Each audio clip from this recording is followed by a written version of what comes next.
corner threes.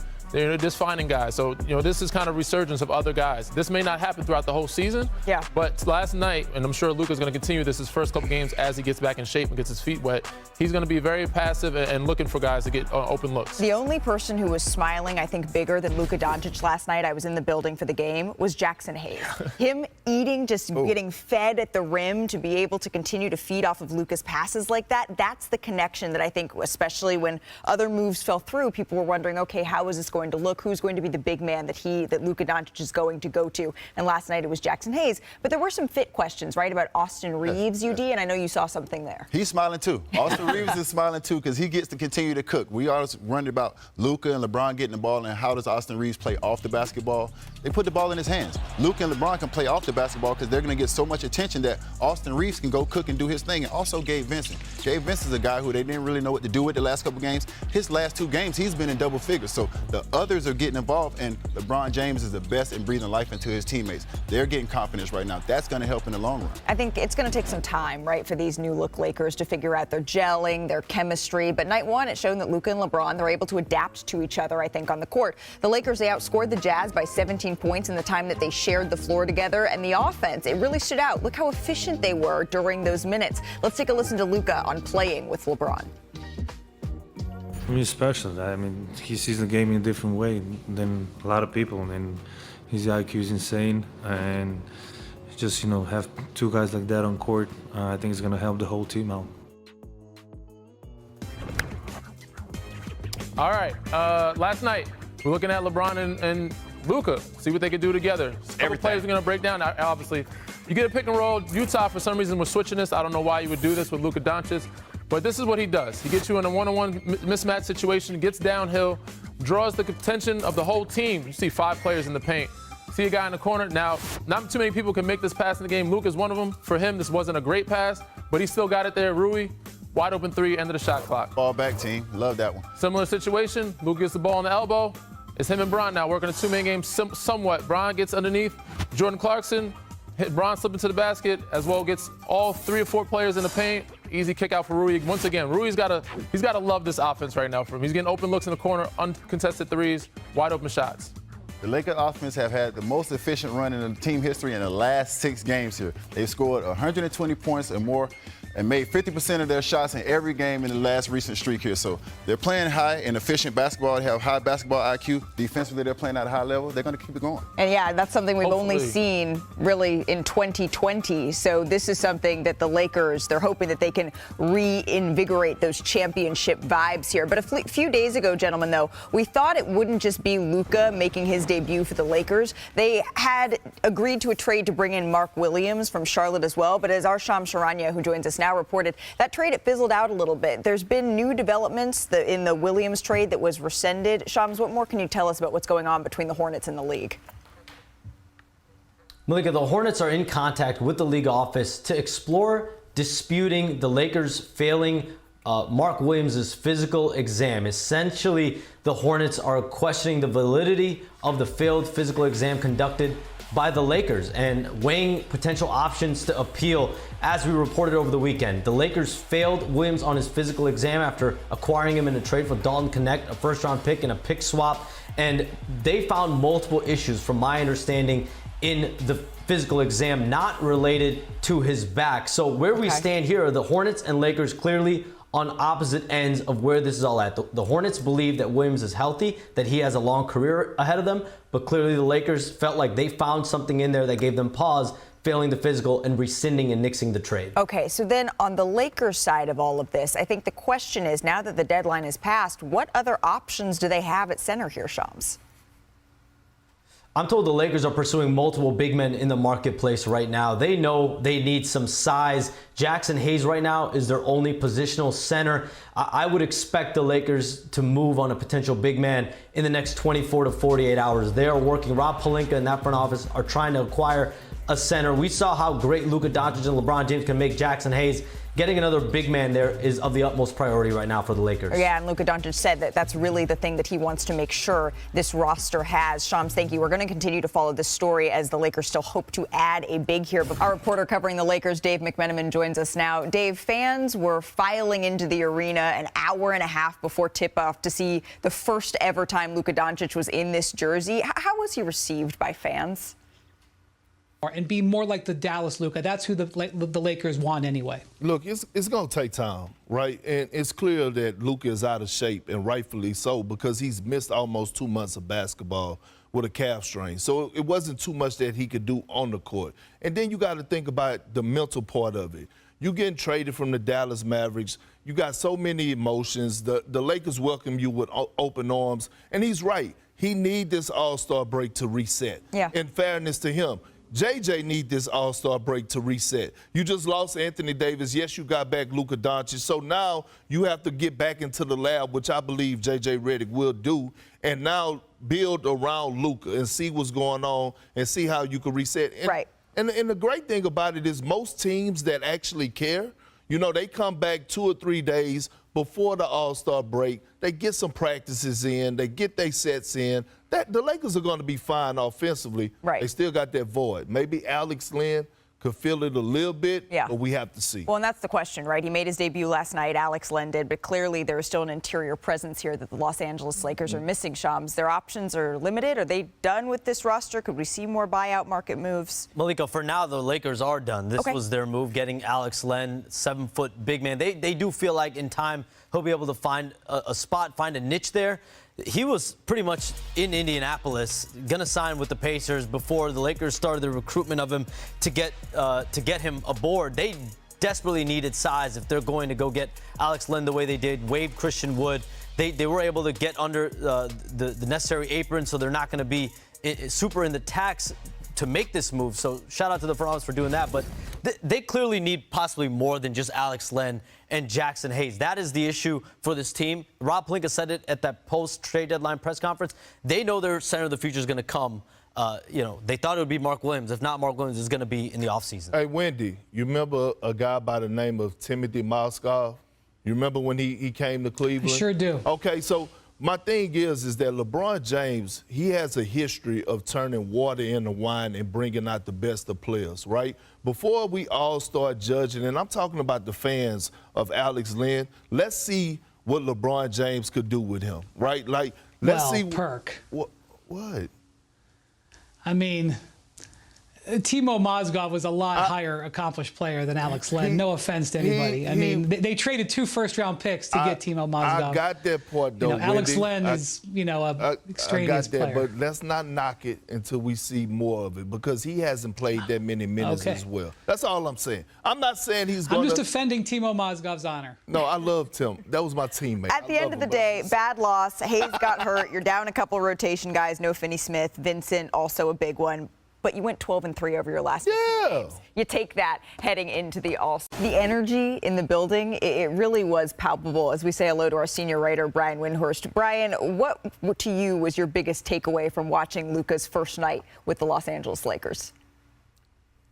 Well, the Lakers just handled this very, very well. First off, they picked the game to come back against the Jazz, a team that, just can't match up with the Lakers in talent. And the game was over after the first quarter, so there was no pressure really on the outcome of the game. But having him be introduced last, having the jerseys, having a big deal made about him, I think he felt a little bit of pressure. JJ Redick said that after the game as well. First off, not playing in 6 weeks, you're going to feel a little weird going out there. But playing that in that purple and gold for the first time, I noticed he had to go over to the bench and ask for a bottle of water before the first time out. I think that mouth was a little dry for various reasons. But he didn't need to play great in this game. He played fine, and I think it'll be a good building block. And guess what, Malika? They get to play the Jazz again tomorrow. Right, and then he gets the All-Star break. This is a perfect onboarding for Luka Doncic. Yeah, I'm gonna be honest. The only way you get in basketball shape is to play basketball, Wendy. So that water could have been just about getting back in shape. But for me, yeah, we know this. As when you're out, the only way to get back is to play basketball shape. And honestly, looking at that schedule, that's the game you're going to come back because you're coming off a calf injury. Coming back against a team like that gives you a chance to get in and get your feet wet without putting too much pressure on yourself offensively. So I love what they did with that and the other guys that got involved. Yeah, no disrespect to Utah Jazz. Will Hardy, my guy, I love you, my boy. But it is the Utah Jazz, so it's hard to take away or grade that game. But there were some positives. Yeah. Luka was, passive. You see some nervous. He was making some good plays. But if I'm Reeves, and I know that sounds wild, but Austin Reeves has demonstrated that when he has the ball, he can be awesome. LeBron has demonstrated he can play with a lot of different people. Austin Reeves is coming off of a 45-point, 7 rebound, 7 assist, 3 steal game. It was one of the most prolific games in Laker history. He's playing some of the best basketball of his life. One of the reasons that the Lakers are thriving in this recent stretch, even with Anthony Davis out and then traded and LeBron out, is that Austin Reeves has been so awesome. So keep an eye on how number 15 fits inside the plan, because when Austin Reeves plays well, the Lakers typically win. Yeah, based off of the numbers, there's kind of a low-key big three happening in Los Angeles. UD, what is your expectations for this duo when they finally hit the court? Sacrifice. I'm expecting LeBron James to sacrifice, and he saw it firsthand with Dwayne Wade when he came to Miami. When Dwayne said, hey, this is your team, I'll figure it out. When you got a guy like Luka coming into your system, you want him to feel as comfortable as possible, get him to be his best version as quick as possible. LeBron James will sacrifice not only for him, but for Austin as well. He can get it done on any position on the basketball court. He wants those guys to be comfortable. So we've been hearing that LeBron James is going to play off the ball for years now. He actually has a bit this year. Just in the last few months here, they've really let Austin Reeves run the offense and let him get them initiating their offense. Now they're going to have to let lukadoncic do that. And I think it's a great comparison for you guys when Dwayne had to do that. And I think LeBron is in that stage now where he goes, okay, this is everything the Lakers have done has been for this to be Luka Doncic's team now. It's a hard pill to swallow. It's a hard situation, but you're doing it for a superstar. You're doing it for another guy that you respect. I mean, let's be clear here. There were so many nights where Dwayne Wade and LeBron James met over dinner, a steak, and wine trying to figure this thing out. It doesn't happen overnight, but it starts with the best player of that franchise sacrificing, making that other guy feel comfortable immediately. Does he go down into the post then? Oh, for sure. Sure. He can get it done anywhere. He definitely goes to that mid post. He goes to the dunker. He says pick and rolls in a high screen. He can play off the ball in the corner if you want him to, cut to the basket on pick and rolls. He can do it all. He'll figure it out. Now, the part where Luka has to sacrifice, though, is the Lakers have actually been playing excellent defense, even without Anthony defense. And I think that's the part where he's got to join into what they've been doing. Yeah, and if he gives effort, it works. And there's no one tapped into the Lakers more than our own Dave McMenamin, who will be there tonight. Dave, what is the level of anticipation that they have ahead of Luka's potential debut tonight? Well, today, just take a glimpse inside of Crypto.com arena right now, 8 hours or so to tip off. Every single seat has a gold number 77 Lakers uniform laid out for all the fans in attendance to really welcome this guy to town. And this is talking about a single name superstar added to the list of the LeBron and Kobe and Magic and Kareem, et cetera, et cetera, et cetera.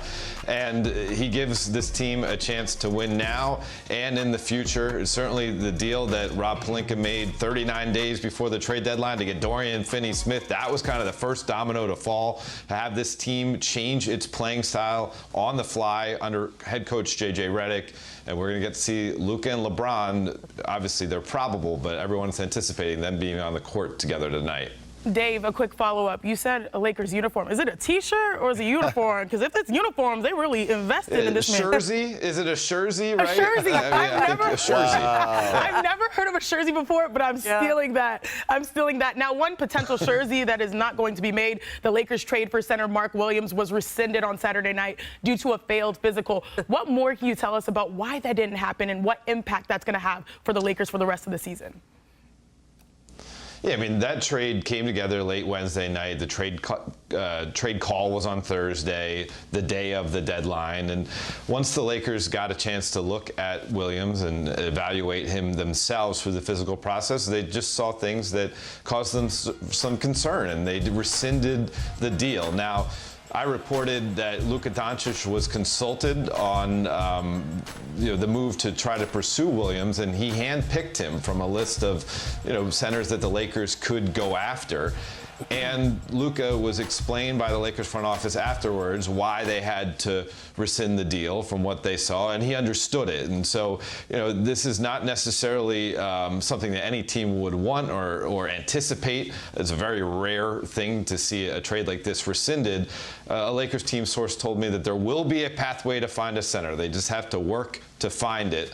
And they're going to have to work around the margins. Perhaps they waive someone like a Christian Wood or a Cam Reddish to open up a roster spot and then see what they can find on the buyout market. Or maybe they convert one of their two-way bigs, Christian Koloko, Trey Jemison III, and that guy could be that extra bulk to help Jackson Hayes and the Lakers go against teams like Houston and Memphis and Denver and Minnesota during a playoff run. If you haven't already seen it, the Hornets released this statement saying, quote, "We're excited." On the seats, it was playing some Serbian music over the loudspeaker to make Luka feel right at home during pregame warm-ups. Every fan you saw in the building pulled out their cell phone and were seemingly recording his every movement. And he was putting on a show. Behind the back passes in the first quarter to Rui Hachimura, the lob to Jackson Hayes. His first time running out the tunnel for pregame warm-ups, he goes down the layup line, throws a trick shot off the shot clock that falls right into the basket. He recognized that this is a stage and he was ready to perform. For this fan base, they've been waiting almost a week and a half to finally see him in uniform since the trade happened. Yeah, it was me. I was one of those fans because you can't help but be just a basketball fan when you're watching history like that. You want to record every single second. Before we let you go, Dave, LeBron, he did leave late in this game after taking a hit to the abdomen. He didn't return. J.J. Redick said he was hopeful that LeBron and Luka would play in Utah this week. What more can you tell us about their availability? Yeah, certainly. LeBron exited the game in the fourth quarter with about 11 minutes to go. The Lakers were blowing the Jazz out. He went to the back tunnel, appeared to be stretching out his lower abdomen. A source familiar with LeBron's injury status told me, quote, he's good. And when he was leaving the locker room last night, he didn't speak to the press, but had a brief conversation with a couple of us reporters and said, see you in Salt Lake City. That combined with J.J. Redick's message makes me believe that we're going to see him on the court so the Lakers can try to finish off this momentum they've been building leading up to the All-Star break. They've won 12 out of 14. They can make it 13 out of 15. They're number 3 in the Western Conference standings. And based on what J.J. said, I think we're going to see Luka out there again, only with still a minutes restriction. He played 24 minutes in his debut. I'm told that minute range will be anywhere in the 25 to 30-minute range. Yeah, you have to imagine that part of the reason that he didn't reach that 30 minutes restriction was because it was a blowout game. We hope to see both of these stars on the floor in Utah. Dave, thank you so very much. We haven't seen Luka, and we haven't seen the Lakers, rather, play this consistently well since their 2020 championship. That was the last time the Lakers had multiple 6-game winning streaks in a season. That was that 2020 campaign that, Danny, you are very familiar with, my friend. Part of. Here was Luka when he was asked just how dangerous this team can be. Very dangerous. I think the ball was moving very well on offensive end. I think we can lock down a lot of players. So I was just happy to be on the court again, man. Very dangerous. All right, those are Luka's adjectives. So, UD, what about you? Fill in the blank for me. This Lakers team, as currently constructed, could be in the Western Conference Finals. Oh. I was very encouraged by seeing them play small ball last night. I was very encouraged by seeing Austin Reeves and the others continue to get going. And I'm also encouraged just focusing on what goes forward because nobody plays really big basketball anymore. Nobody's going into the bigs. Now, if they see Joker, they might have an issue, but leading up to that. They know that, too. History tells them that. I'm encouraged with that small lineup. Yeah, based on matchups, they could get to the Western Conference Finals. I'm not too sold yet. It's the Utah Jazz. It's hard to grade that game. But offensively, they look very explosive. Love what they can do. AR, Gabe Vincent, the others, Rui, all these guys are, licking their chops, getting excited about, the opportunities they have to come. So offensively look great. Defensively is where it said there's some speculation, so we're trying to see what they can do and what they can guard on that end of the floor. So I'm not sure what the blank was there, but I'm maybe unsure. This Lakers team is currently constructed is an unfinished. I'm going to work on your fill in the blank here, Danny. What about you, Brian? Your fill in the blank. The Lakers team is currently constructed can be. I think they can be a first-round playoff winner. I think they're really playing well over the last month, especially defensively. I like that Austin Reeves is playing some of the best basketball we've ever seen, and it looked like the game plan last night was to keep him involved. I think, as UD said earlier, him getting over 20 points last night and keeping that streak going was important. It's just going to really come down to the matchups. I think there are teams in the West that the Lakers are going to be able to handle, but if a team has a lot of size and can punish them on the inside, especially in a 7-game series where you can really game plan, I think it's going to be hard. I'm giving the Lakers a pass on expectations for this season. I know that's not something that maybe people want to hear. Their roster is imbalanced. It's not totally their fault. The trade fell through. An imbalanced roster that's going to be sort of rushed together in the second half of the season doesn't typically lead to deep playoff runs, but I'm not taking anything off the table really either. They're 2.5 out of second right now in the Western Conference. Tight. It's tight. So was that technically an answer by Wendy? I'm still, UD, you get a gold star for the fill in the blank. I'm still trying to figure out what the blank was for both Brian and They can win a playoff round. Why is that not an answer? That's specifically filled in the blank. They can win a playoff round. Okay, they can win a playoff round. All right, before we go to break, Danny, UD, Brian, it was Luka's debut last night. Mm-hmm. I have a trivia question for you. Uh-oh. Ready for this? All right. In their 77-year history, thousands and thousands of players have debuted for the organization. Mm-hmm. Who is the player that had the most points in their Lakers debut? Out of every player. there's your boy. Oh. Yeah. Yeah. I almost forgot that. We got the answer to the test. Danny Green. What do you Wendy, mean, no believe way, it, Wendy? Wendy. Yes, 20 way. Wow. No way. Yes, way. Against the Clippers in 2019. Was that a preseason game? It was early. It was our first regular season game. There you a lot of threes, go. of course, not many twos, but See? Yo, you had one of those spots where you didn't miss a three for like 3 weeks. I was going to say, how many that. of those were threes? a lot of them, probably like 7. The biggest thing in the NBA today, the potential debut of Luka The Lakers are hosting the Jazz tonight in crypto, and Doncic was acquired for Anthony Davis just over a week ago. That shocked the entire world. Now the Lakers, they've been hitting their stride recently, winning 5 straight by an average of almost 19 points per game, including Sunday without LeBron, where the Pacers, Austin Reeves, y'all saw that? He dropped 45 in the win, so he was more than cooking. Brian, what are we going to learn tonight from Luka's debut? He is listed currently as probable. Yeah, so I think this is going to happen. LeBron's upgraded to probable too. So I know that all of the focus is going to be on number 77 and number 23 because everybody is so attracted to how those two future Hall of Famers are going to play with each other. But I would just point out that I think the challenge for JJ Redick is how Luka fits alongside Austin Reeves.